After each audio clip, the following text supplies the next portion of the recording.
everybody. First off, I'd like to welcome all of you to the Eastlake High School 2012 Relay for Life. Yeah. I'd really like to thank, first of all of you guys, because you guys are really making a difference here. In 2012, almost 600,000 Americans are expected to die of cancer, and that's more than 1,500 people a day.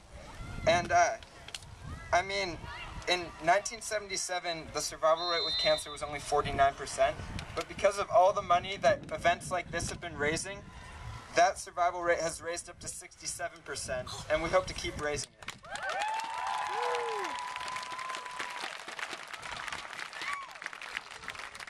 So Eastlake High School is also making a huge difference.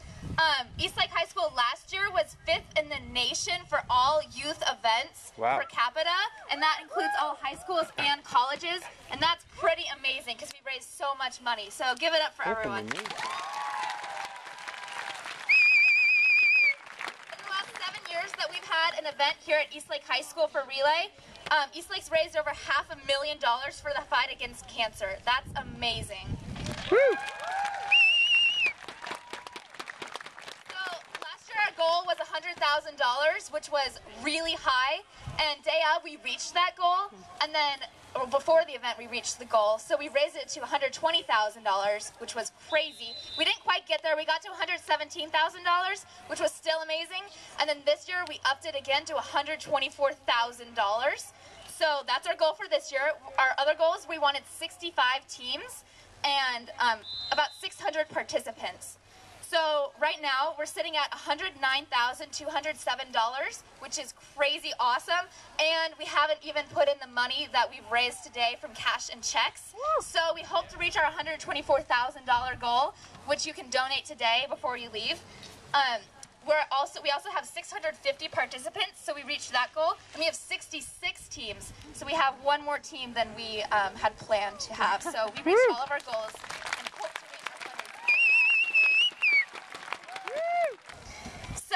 Raise your hand if you agree with what I'm going to be saying. So Hugh here wants the millions of people diagnosed with cancer every year to have hope for a healthier life. Yeah. More birthdays? A longer life?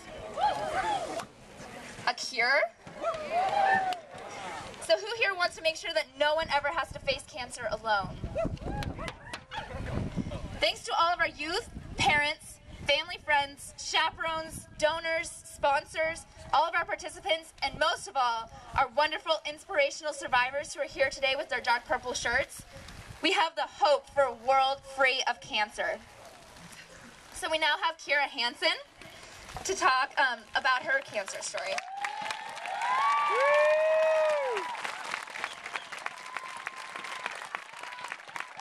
Hey everybody!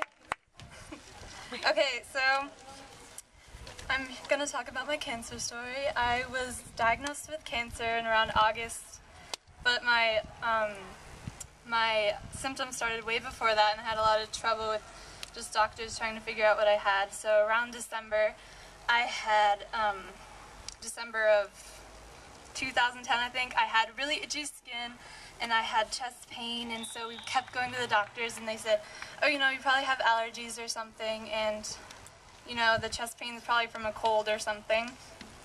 And so my, I just kept getting worse, and the doctors just kept saying, oh, you have anxiety, you have allergies, you have this and that. And so I started to believe them, and around May, it got to the point where I couldn't stand it anymore.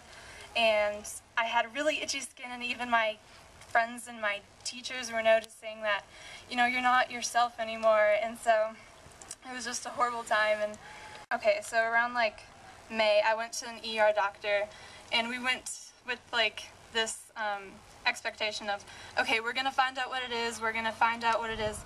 And but we went to the ER doctor, and she said, oh, you know, the feeling in your chest, that's probably just heartburn, and your itchiness, that's probably, you know, just anxiety.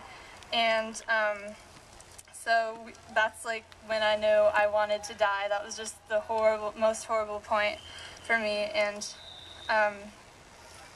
So I just had a horrible summer that year. I just slept the whole time, and I just didn't live like this whole 6 months. It was like horrible for me. So in August, we heard about this other doctor, and at that point we were just like desperate. We wanted to figure out what was causing this horrible itchiness and this thing, because that when that many doctors tell you it's in your head, you start to believe it. And I, like, deep down I knew it wasn't in my head. So we went to this doctor, and he diagnosed me with Hodgkin's lymphoma in 2 days. So many people don't know what that is, and when he first diagnosed me, I was like, okay, what the heck is that? And they were like, well, Hodgkin's lymphoma, it's the cancer of your lymph nodes. You have lymph nodes all over your body, and that's what's causing your itchy skin, because they take care of your skin and stuff. So that was like, that diagnosis was really hard, but it was like the most bittersweet thing for me, because I was like, yes, I'm gonna feel better. I'm gonna live again. But on the other hand, I was like, cancer, what the F? I did everything right. I mean, they tell you to exercise and eat healthy and stuff, and I took care of myself, and I was like, why isn't the kid smoking pot in the bathroom? Why doesn't he have cancer? So,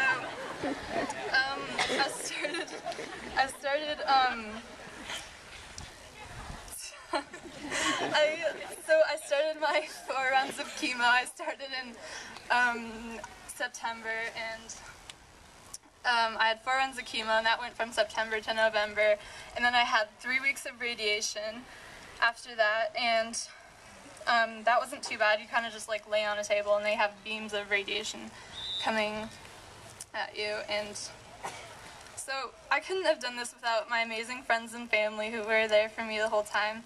And it was just awesome to see how the community came together when someone's going through tough stuff. And, it was just awesome to see, and everybody reacted differently to it. But my favorite was when my friends didn't change, and they were just there for me, and they were their dorky selves.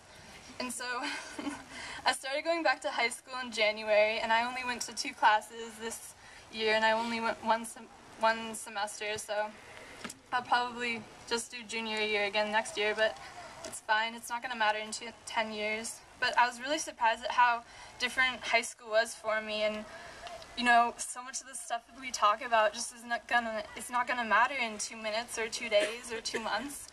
And with all this life experience I've gained, I've realized, there's so much other things out there that we should be concerned about. And, I used to be the person who'd freak out over bad hair days, and now I've had enough no hair days to realize the bad hair days. And so I just challenge you guys to be more compassionate, because you never know what someone's going through, and it doesn't have to be cancer. It doesn't have to be something like, I don't know, just not cancer. So just don't be afraid to talk to people if you know what they're going through. You don't have to know them. And you don't give them pity glances, because people get sick of those really fast, especially if you look like a cancer patient. And, if they don't want to talk, just smile and be friendly. And a simple hug can do so much, and really just focus on you. Don't focus on the people who are talking behind their back, because that's not going to matter, So a lot of people have told me I was really optimistic through this, and it's just because I realized, like, I was treated at Children's Hospital, and there's so much, I was just around these beautiful bald children all the time, and they just give you so much hope, and they have diagnoses that are 10 times worse than yours, and you realize how much worse it could be, and I was just so thankful to have an easy cancer to beat.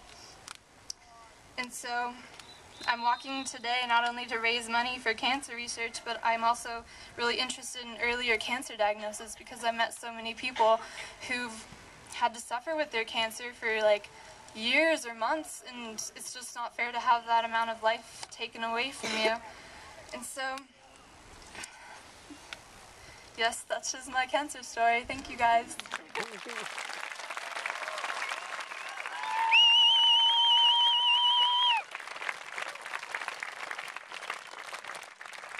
Thank you so much, Kira, for sharing your inspirational story, especially for all of the youth here, because Eastlake and Mercer Island are the only 2 youth events in this state. So, especially especially for inspiring all of us youth, because there aren't very many youth. Can we just give it up one more time for all the survivors present?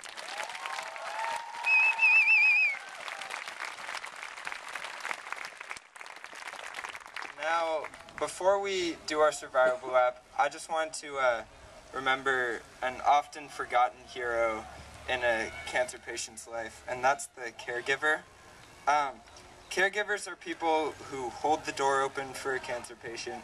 They're people who stay with them, be a friend. They're people who drive them to treatment, who support them whenever they're needed. Caregivers are really kind of they help the cancer patient and the survivor get through their treatment.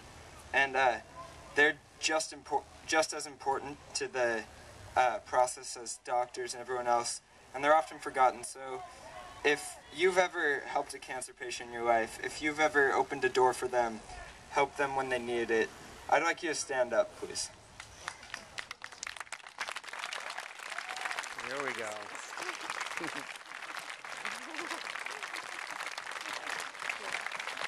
I'd like to thank all of you guys for all the heroics you have done.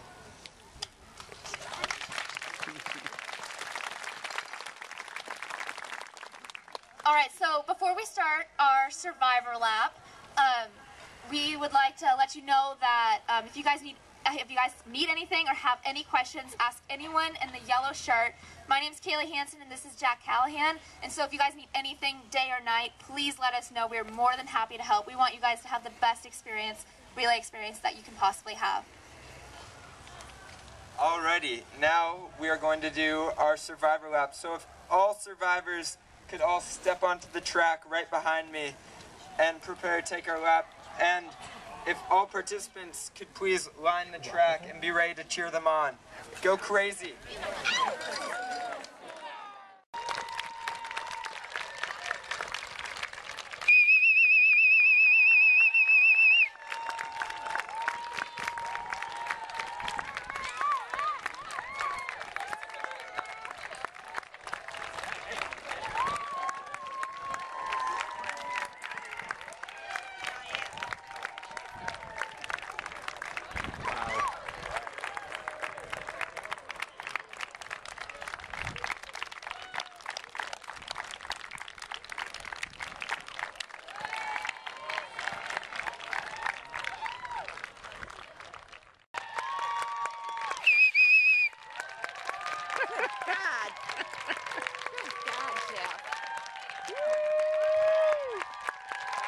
Try flashing. Yeah.